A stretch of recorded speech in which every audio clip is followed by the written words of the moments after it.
Hi guys, welcome to the In the Game Room podcast. We're at the game room at my house and we just got back from Gen Con and I want to show you guys this product because I'm really anxious to open it up and start going through it and seeing what all is in there, but I didn't want to do it until I got the camera set up and I can do it together with you guys. This is Black Powder Red Earth 28 millimeter modern skirmish war game. Apparently these guys that make this also do like a graphic novel series. They do a lot of really cool stuff. So they just came out with this game apparently. I just learned about it this weekend and I got it, so I want to show it to you guys. First thing we see is there are two boxes of miniatures, two different factions in the game. Now, like I said, I don't know anything about it yet. I'm opening it for the first time, so I'm not going to give you too much history on who these people are or where they're from or anything like that, because I don't know any of that yet. But this one is called the Cold Harbor Crisis Troop Scorch, and this is the Hongbin Mercenaries, and I know I'm going to say this wrong, Ayari Guard Fighters, Aayari. They're all very cool looking, decked out in all kinds of very modern equipment. You can see those there. I saw the miniatures in the display case and all painted up. This is the first time I'm seeing them in bare plastic. Now there's, I don't know how many, 21 miniatures in this box, so it's quite a lot. Okay, so they look like, to me, I don't know if this will mean anything to most people, but anybody in the industry will know.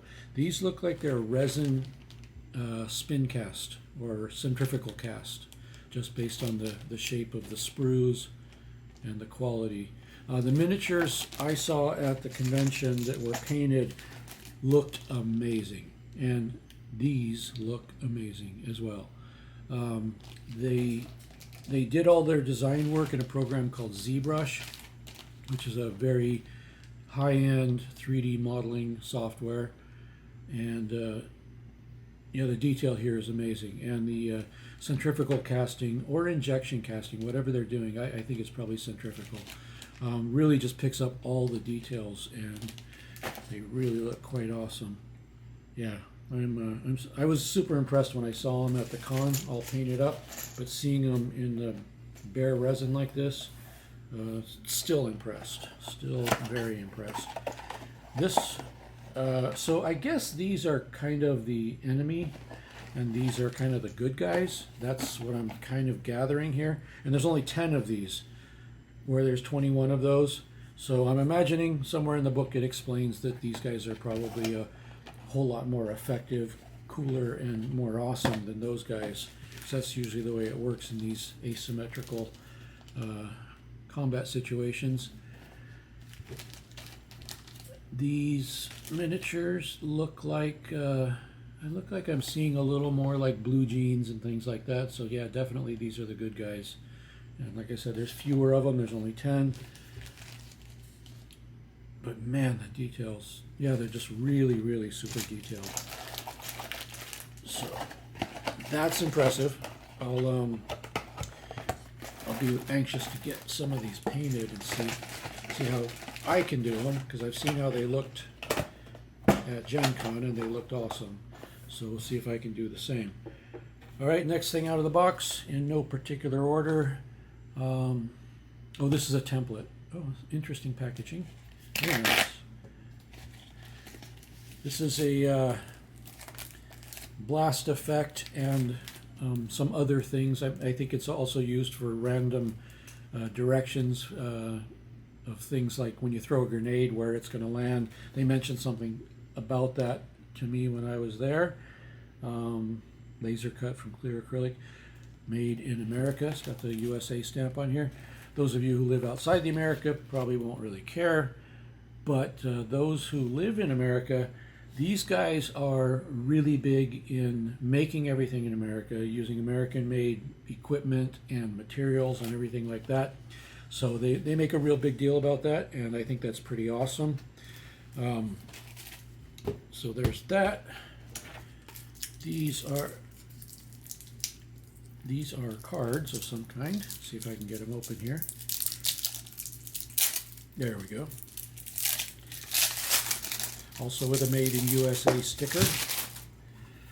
So these are, okay, so there's atmospherics, battle space cards, intervention, tasking, and some other things. Like I said, I don't know anything about the game yet, so I can't tell you what these are about, but there's a lot of different types of cards that are obviously going to affect the game. Oh, here's a couple of drone cards.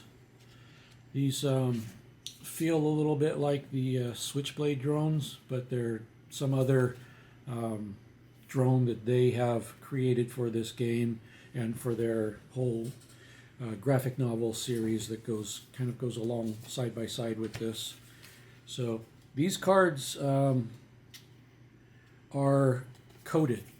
They can handle, you know, moisture. You can spill a Pepsi on them or whatever. So you don't need like card sleeves. They're good quality material. Okay, these are the battle space cards. They were explained to me.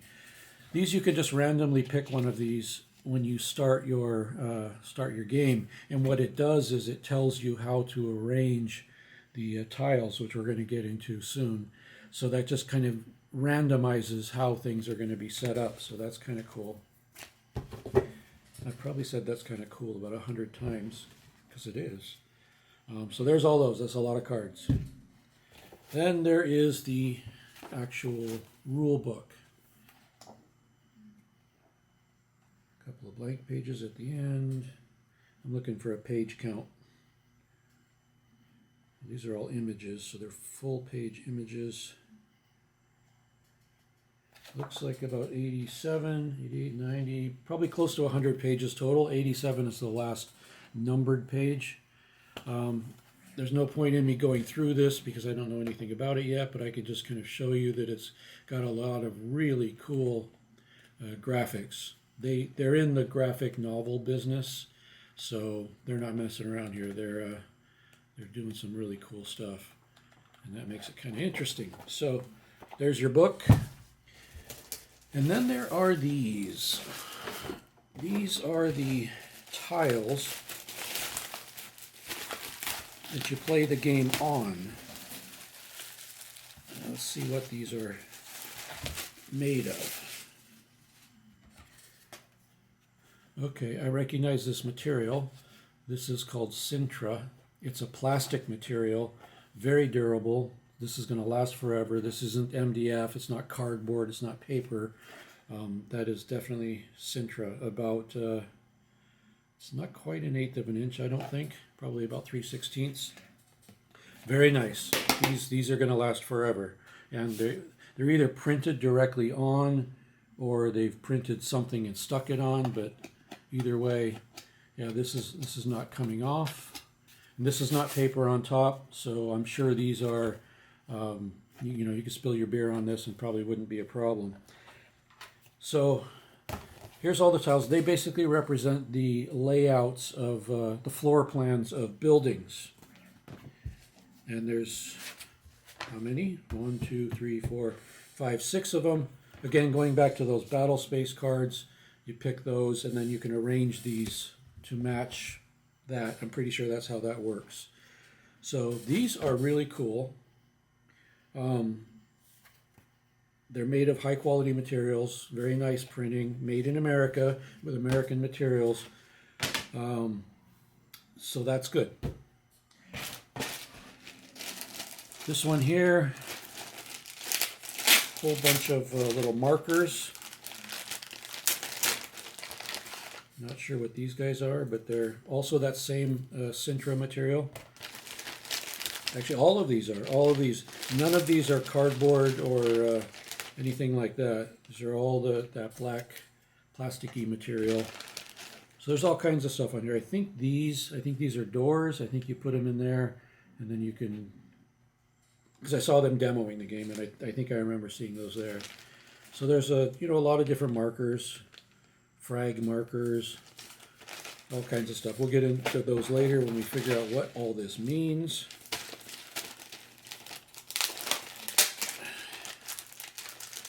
This one here. Oh, come on.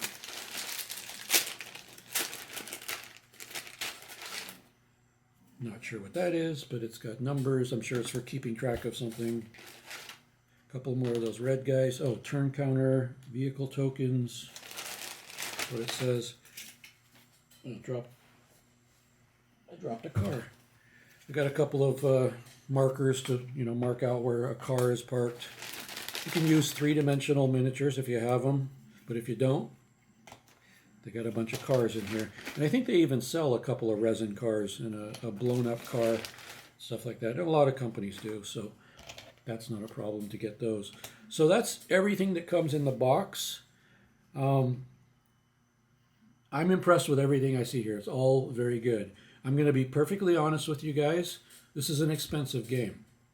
It's made in America, like I said, with American materials, American workers, American machines, American everything. And everything in America is expensive right now. So this is a little bit expensive. This entire box, I believe, retails for $275. However, you can just buy this book and play with whatever miniatures you have. Or you can buy the book and these tokens, these layouts here.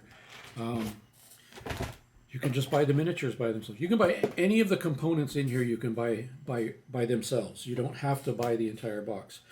If you're going to buy everything, the box is cheaper, of course. So whether or not it's worth that much money, I'm going to say yes. I like the quality. I like the quality. I like the fact that it's all made in America. This isn't Chinese cardboard in a bag. It's all good stuff. I didn't know that these were made of Sintra until I opened up this box, and that's a really great choice, a good engineering choice or product design choice. I've used this material a lot when I had a commercial model shop. So I have no comments about the quality except it's all first class. And like I said, I do think it's expensive, but I also think it's worth it. And you're going to get some really good miniatures, and hopefully it's a really good game. I haven't played it yet, so I don't know that for sure, but everything I've seen of them doing demos at Gen Con and watching that and looking at all the finished product there, I'm sold. I mean, I bought this out of my own pocket. They didn't give me one, and I paid full price, so I'm going to give this a good try. Now, on that note, we are going to be carrying this at gcmini.com. I'm going to be getting together with them. I'm giving them a couple of days to get back from Gen Con and recuperate from that. But later this week, I'll be contacting them to set up a wholesale account, and then we'll be stocking this in the store. I'll get a couple of the big, expensive starter sets, and then I'll get a whole bunch of the individual stuff. So if you just want to buy a book and some miniatures, you can do that. If you need the template, you can buy the template or the cards or whatever. I'll have it all, and multiples of all of them, but probably only a few of the big boxes because, like I said, that's a big investment to get started. So you may want to just buy the book and see how you like it. But I'll be getting it all, and probably by next week. So with that, I'm going to now get into the book and start reading and learn how to play this game. And I want to definitely at least take a couple of these guys out of the box and throw some primer on them and see what they look like and see what I can do with them. So there you go. That's a new product, not a review, just an unboxing from Gen Con. And these guys, their name is Echelon. Echelon Software is the name of their company. I think they actually do a video game as well, which may be based on this same thing. So they're kind of all media. So it's black powder, red earth, 28 millimeter, unforgiving close combat in a failed state of war. A failed state at war, sorry. So I think it's going to be pretty cool. And that's from Echelon software, and I think that's about it. I'm just going to start repeating myself if I let this go any longer. So I'm going to get to learning it, and I'll probably do a review in the future of how it plays. All right, thanks a lot for watching, guys. We'll talk to you again very soon, and remember, keep on gaming.